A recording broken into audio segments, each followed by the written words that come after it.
গায়রিল মাগদুবি আলাইহিম ওয়ালাদ-দাল্লিন, যাদের উপর তোমার গজব হয়েছে, যারা পথভ্রষ্ট হয়েছে, তাদের পথ আমাকে দেখাইও না। তাদের পথ না যাদের উপরে তোমার গজব হয়েছে, তাদের পথ না যারা বিভ্রান্ত হয়ে গেছে। গজব হয়েছে কার উপর? বিভ্রান্ত হয়েছে কারা?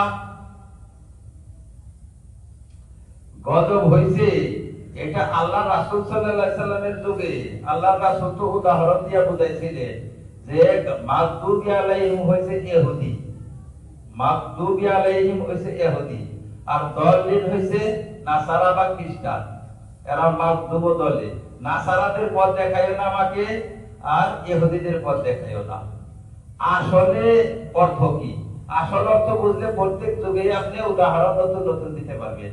আসল অর্থ হইছে যে আসলে মানুষ তিন ধরনের। এক ধরন মানুষ যারা গবেষণা করে, গবেষণা কইরা সত্যটা গ্রহণ করে আর ভুলটা পরিহার করে। সত্য গ্রহণ করে, ভুলটা পরিহার করে, তারা মুসলমান। আরেকটা দল গবেষণা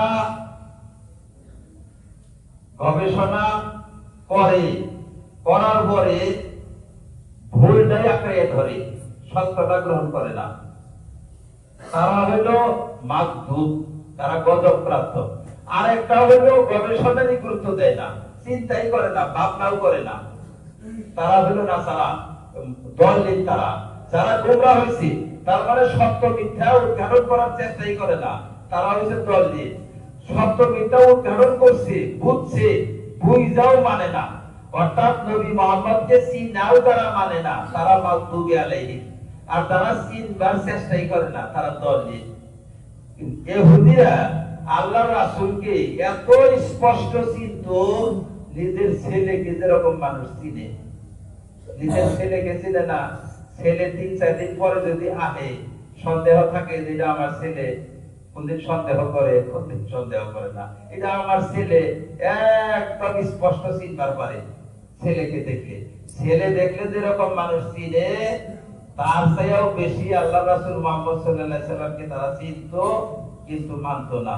যার জন্য তাদেরকে বলা হয়েছে মাগদুব। তারা হইল গজবের পাত্র। আর ইহুদিরা গজবের পাত্র। খ্রিস্টানরা রাসূলকে চিনবারই চেষ্টা করলো না, মুহাম্মদ সাল্লাল্লাহু আলাইহি সাল্লামকে চিনবারই চেষ্টা করলো না। ওরা গা ভাষায় দিয়া রইল, ওই জন্য ওরা পথভ্রষ্ট। এটা তো রাসূলের যুগের উদাহরণ ছিল।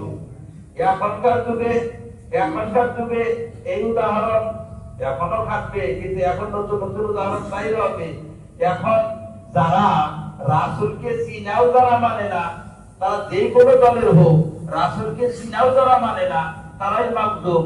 আর যারা রাসূলকে চিনবারই চেষ্টা করে না, তারা দলিল।